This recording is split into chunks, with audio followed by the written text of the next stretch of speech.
All right, and welcome back to the dugout.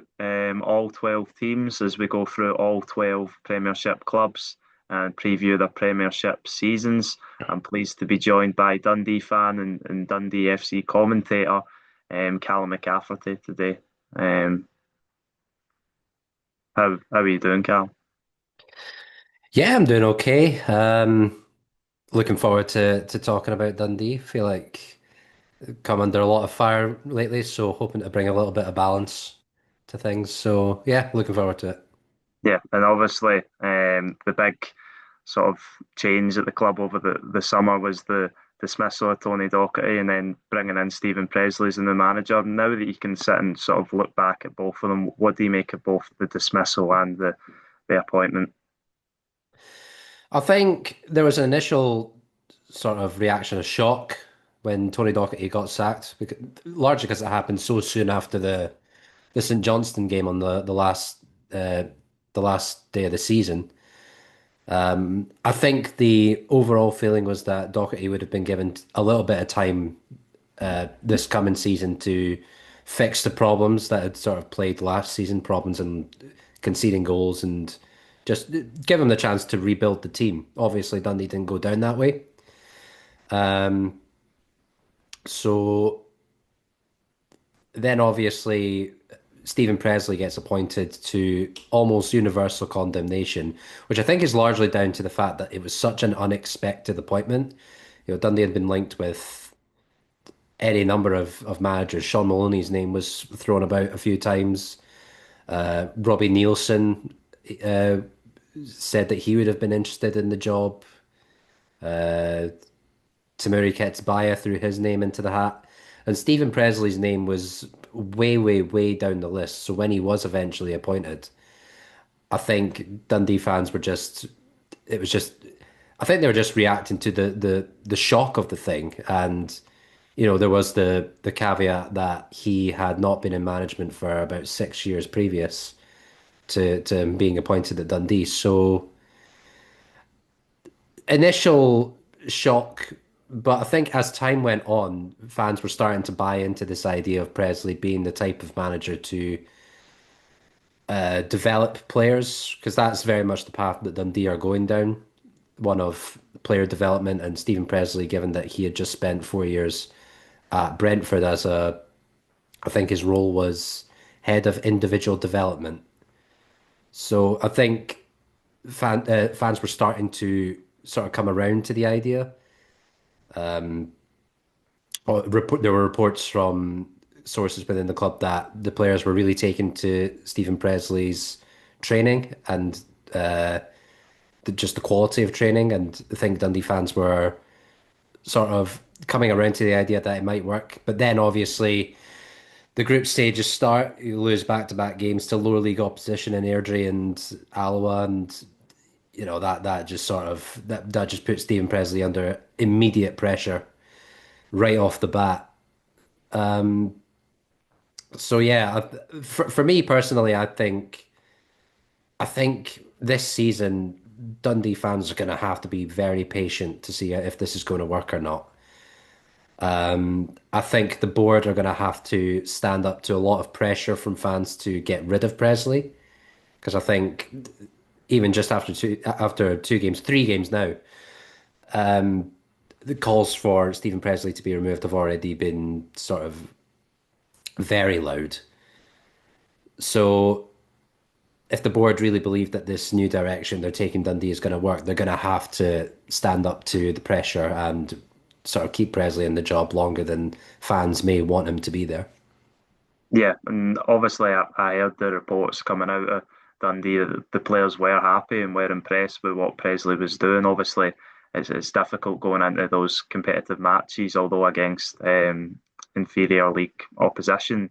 But in those matches, obviously disappointing results. Did you see anything in the style of play or what Presley was trying to do with the players? So in the first 2 games, those were games that I did commentate on. They very much looked like a team that was unsure about how they were going to play, and I think that's largely down to the players have been talking about taking on a lot of new ideas, and they looked like a team that they look like a team that's just not ready yet. They Stephen Presley has spoken numerous times about how he needs more quality in the team. I think it's clear to anybody who's watched any of the games that Dundee have been involved in this season. That's that's blatantly obvious. So it's quite difficult to be able to talk about the style of play that Stephen Presley wants to implement, given that the team's not quite ready yet. He was obviously delayed getting through the door because after his appointment, he was still on his holidays. He was celebrating, I think it was his wedding anniversary.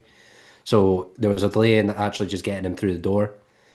And then just before the group stage games had started, they only played two preseason games. So I think what we're seeing from Dundee right now is a team that's prepared for the new season very poorly.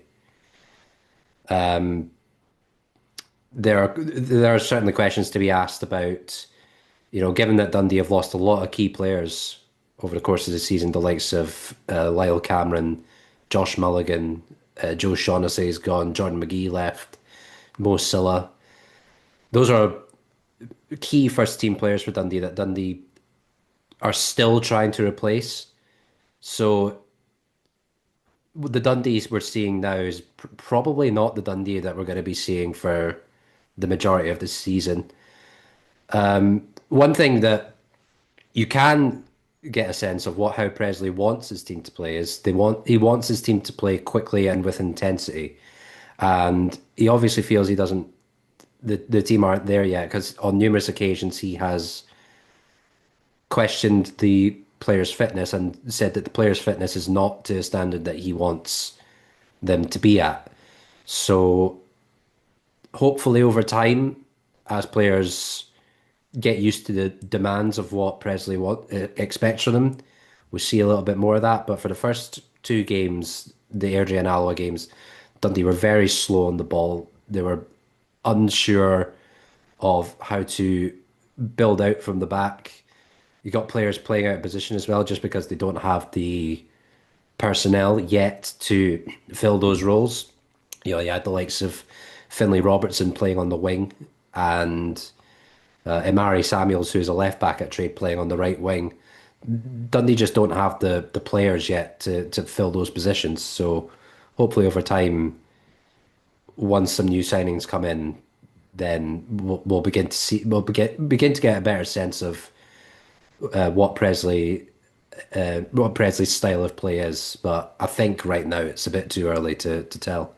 Yeah, and that was one of the things I was going to ask you about actually, the sort of squad turnover this season. Obviously, I've got a few players down. You obviously named a few of them. Seb Palmer-Holden, Adewumi, Larkesh, Portales, Cameron, Silla, Shaughnessy, Tiffany, McGee, and Mulligan. It's a lot of sort of key, really apparent players in the squad that have obviously left. So as you said, it is going to take a lot to replace them, and I think it would be fair to Presley that the Dundee squad's probably uh, quite light of the mark at the moment. Yeah, he's spoken a lot about how it was interesting to hear what he said in the local press that he was surprised, well, not surprised, but the job that he had on his hand was a lot tougher than he thought it was going to be. And a large factor in that is that he wants to sign. I think he has a lot of targets in sort of like the lower leagues of England, and given the disparity in, there are some League Two teams in England that can outspend the teams in Scotland. He's finding it difficult to bring those players in. I think it's quite interesting to see. I think that's a reflection of just the league as a whole. When you see, just for example, Dundee United bringing in a lot of players from outside the UK, a lot of foreign players, which I imagine is a consequence of not being able to compete with the wages in the sort of the lower leagues of England. I think it's the same for Dundee. I think Presley said that we're getting to a stage now in the season where clubs are more willing to let players go, whether that be for loan deals or whether that be clubs just looking to move players on because they're not in their long-term plans. Don't really know what that's going to look like yet for Dundee. It's obvious where Dundee need to strengthen. They need more creative midfield players, and they need to fill out their wingers because we've only got one player, the young lad Tony Yogan on loan from Brentford, and we've got Charlie Riley as well, but he broke his collarbone in the first preseason game of the season, so he's out for a few months. So Yogan's really the only winger Dundee have on the books at the club. Out of the midfield players that Dundee have, there's nobody in there. They're trying to replace Lyle Cameron, and there's nobody in the Dundee squad as of now that is a like for like replacement for what Cameron was able to offer Dundee. So there is still going to be Dundee are still looking to replace those players. They've done a decent job in replacing some of the players, likes of Mo Salah has been replaced by Paul Digby, who looks like a fairly like for like replacement. Um, we've brought in the likes of Plamen Galabov, who probably is a like for like replacement for Joe Shaughnessy. And it's been interesting to see the players that Dundee have brought in. There's a lot more. I think Presley's recognised that Dundee from last season were quite weak on the physical side. So he's brought in players with a more physical profile, guys like Digby, guys like Galabov, guys like Emil Aqua, a lot more size and physical presence, which was probably lacking in Dundee last season. So it's obvious to see that he is looking to bring players of that sort of profile into the club.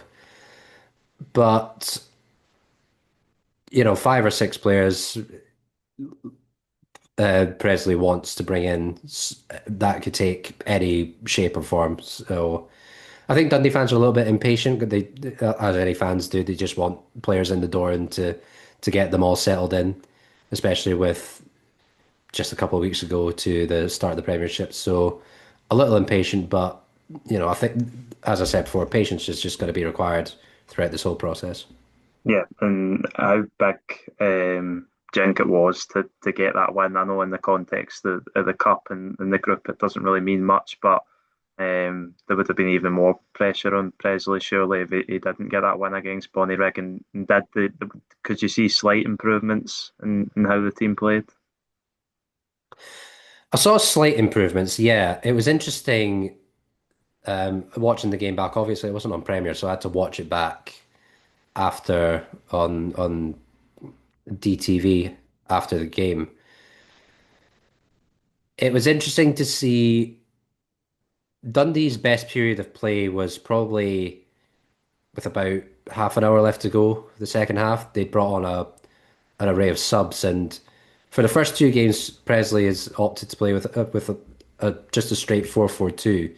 And what he's done is he's played um, a left centre back at left back, and as Dundee are attacking, the right back goes forward, and Dundee sort of play with a back three as they're going forward. For the last 30 minutes of the Bonnyrigg game, it seemed as though Dundee had just gone to a standard back three and looked a lot more fluid on the ball. Obviously, there's the caveat that it is Bonnyrigg and it is taking on a Lowland League side. It was also an opportunity to see one of the new signings, Calum Jones, play for the first time, who seems to be more of a sort of box to box midfielder and just adds a bit more energy and bite into the midfield. He seemed to do very well, hasn't had much of a preseason, so it'll take a little while for him to get up to speed, but seemed to add something to the team. And yeah, it was better. It'll be interesting to see how Dundee line up on Saturday against Montrose. I think Presley is sort of caught between two minds because he wants to give players minutes into their legs to prepare them for the new season, but he's also got to contend with the fact that these are competitive games, so he doesn't always have that sort of luxury. So I think he's still trying to balance playing competitive games with getting players match ready for the Premiership. There was news at his previous press conference that a closed doors friendly has been arranged with Hearts, probably for sometime next week. So that'll be a good opportunity to get some match sharpness into his players. Body rig was an improvement, but there's a lot more that needs to come from Dundee team if they're going to be ready for the season. Yeah, and touching on a few of the signings, you've mentioned a few already: Calum Jones, Paul Digby, Emil Aqua from all from the lower leagues in England. Trey Wright, the one signing from Scotland. How's he looked so far? He's always pretty good. He's played very much sort of all over the place. He in the Alba game, he came on the left hand side. He's played at right back. He's played at right wing. I'm sure St Johnstone fans will be aware of how versatile he is. He's a good player to have in the squad, given that I think Dundee fans want him to be sort of like a like for like replacement for Jordan McGee in the sense that he is a very versatile player who can plug a gap if you need him to, but he's also got a bit of quality. I'd like to see him a bit more in an advanced role, playing on the sort of right hand side. I think he's capable of doing that. Haven't really seen too much of it yet. Again, largely I think just because Presley wants to get players match fit. But been impressed with what I've seen so far. Seems like he's going to be a good signing. Hopefully, once he gets up to speed, we'll see a lot more. But yeah, I've liked what I've seen so far. Yeah, and then the last two, obviously, or last three even, you've got Galabov, obviously the Bulgarian defender, as you mentioned, and then Tony Again on loan from Brentford, and Ashley Hay, obviously the Brentford connections there with Presley coming from the Brentford setup. How much do you think he'll use that before the end of the window, and how much of a benefit could Dundee take from that? It'd be interesting to see if he does take any more players from Brentford. The ones that have come in, the likes of Ashley Hay and Antonio Gan, they look like they've got a bit of quality. Haven't seen too much of Ashley Hay. He's only played. He didn't play any preseason games before the Premier Sports Cup. Came on as a sub in the Airdrie and Alloa games. Didn't really have an opportunity to showcase what he did. Started the game against Bonnyrigg and looked decent enough. Tony Yogan has been more of a regular fixture, and I think he's still a young guy who's still trying to figure out how to best apply what he can do onto a pitch during the game. It's clear with Yogan that he's got a lot of ability in one-on-one situations. He's good at beating his man, but I feel like his end product isn't quite up to standard yet. That could just come with getting some match experience. I think for the first two games, Dundee tried to use him as their best creative outlet. He does have a lot of energy, and he is very confident of himself as well. But he's still a young guy, and he's only 19, so hopefully see more of him. In terms of whether Dundee will use that Brentford connection, it's a possibility. We'll see what happens. Dundee also they still have that partnership with Burnley, so we'll see if there's been any movement on that front, whether bringing in players on loan from Burnley. But it is just a case of wait and see. I think one thing Dundee are also trying to do is they're trying to explore foreign markets as well. They were linked with a player from the Macedonian leagues, an under 20s international over there. Ultimately didn't decide to go with it. But I think Dundee are just searching everywhere for players to bring in and improve the side.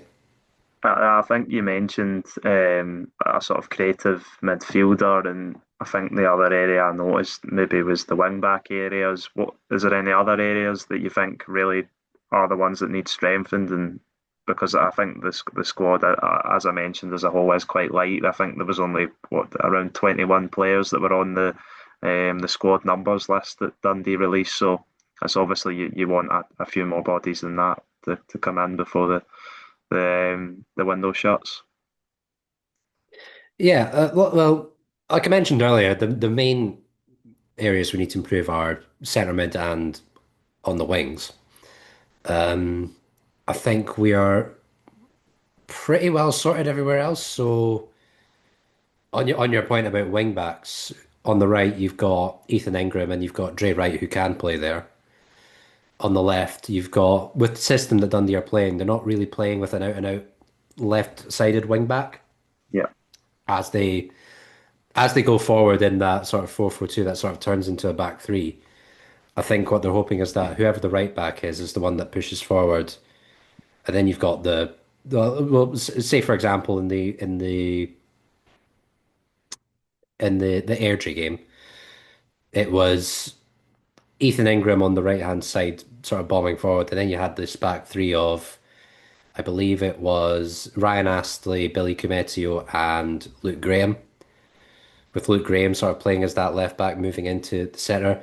And then you've got Tony Yogan on the left, sort of playing as kind of the left-sided wide player on that end. Um, if need be, we've got a excuse me, we've got a left back in Imari Samuels who hasn't played left at left back for the games that he's played so far this season. He's largely been playing on the right hand side, just because I don't think Presley is setting up his team to um, play with an out and out natural left back. So be interesting to see how he develops, given that he's played most of his career as a left back.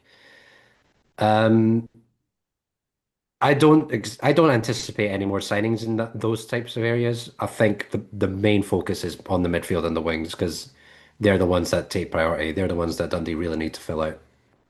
yeah. And how much? Obviously, Simon Murray was a massive player for Dundee last season. How close do you think he can get to that this season? Do you think he can replicate it, or do you think he'll be able to go even close? I certainly hope so. I haven't seen too much of it in the opening three games, which is a real disappointment. He's become sort of uh, a key play. He's in the past really enjoyed the League Cup group stages, scored a barrel load of goals over the past few years. Like he scored five in three games in the group stages last season. Still yet to get off the mark this season. I think that's largely down to Dundee still getting used to the new system.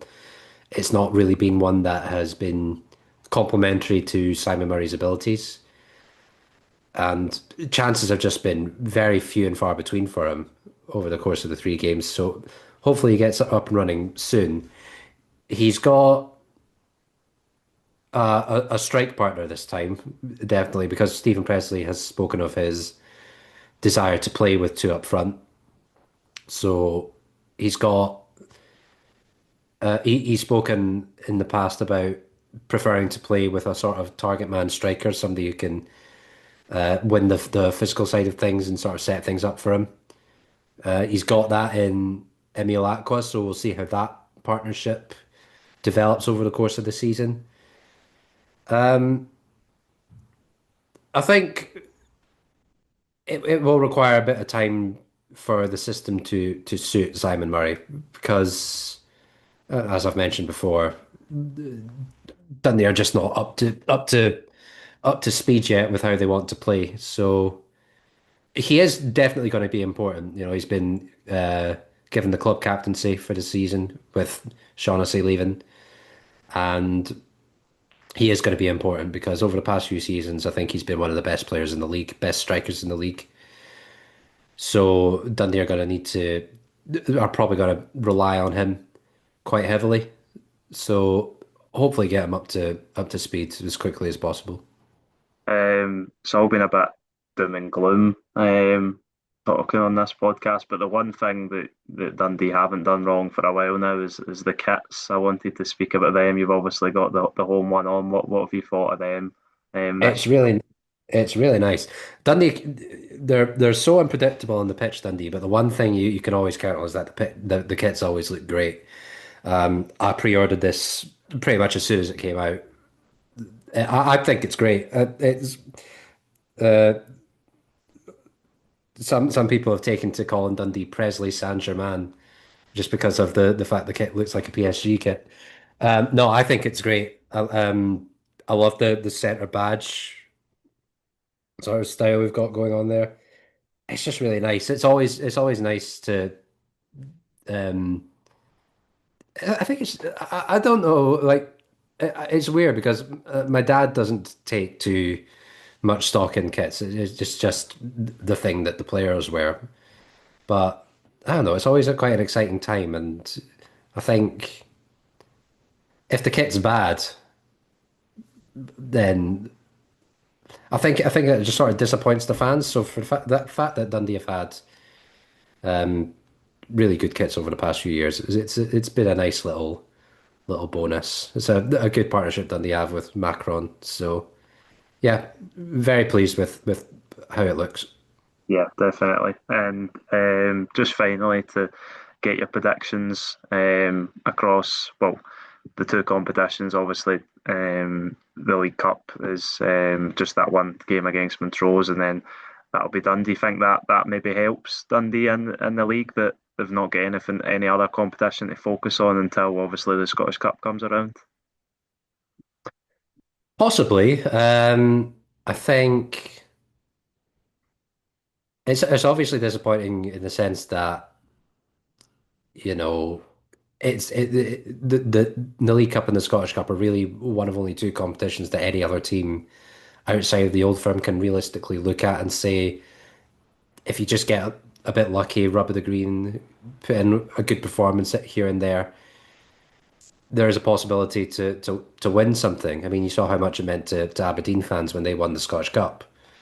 So being out of the League Cup already is bitterly disappointing. But as you say, it is an opportunity for Dundee to sort of focus on getting themselves up to speed.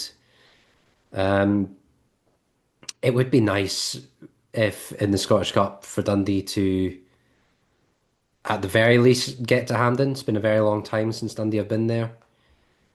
I think it's probably a little bit too soon in this new sort of football structure that Dundee have set up for them to reach those stages. I think this season is all about finding their feet with the new football structure that Dundee have put together. So if you're talking about the league, John Nelms, the managing director, spoke about Dundee having a top six or budgeting for top six. I don't think that's going to happen because I think they're just teams that are in a better place than Dundee are right now. I just don't see that as a possibility. A good season for Dundee would probably be eighth. I think eighth is a probably realistic target, for being honest. But I think at this point, Dundee fans would just be happy to be away from the relegation places. Just with the mood around the club at the moment. So yeah, I'm just hoping for as little drama as possible. I think just get through this one and maybe hopefully improve upon next season. Yeah, well, thank you very much for your time, Callum. So, if you want to go and check Callum out, it's Calum McCaffery on X, and obviously, as he mentioned, he commentates on the Dundee games on DeeTV. So this has been the Dugout, all 12 teams. Thank you very much for listening. You can go and check out the Twitter at the Dugout 2024 and the TikTok. So thank you very much for listening and goodbye.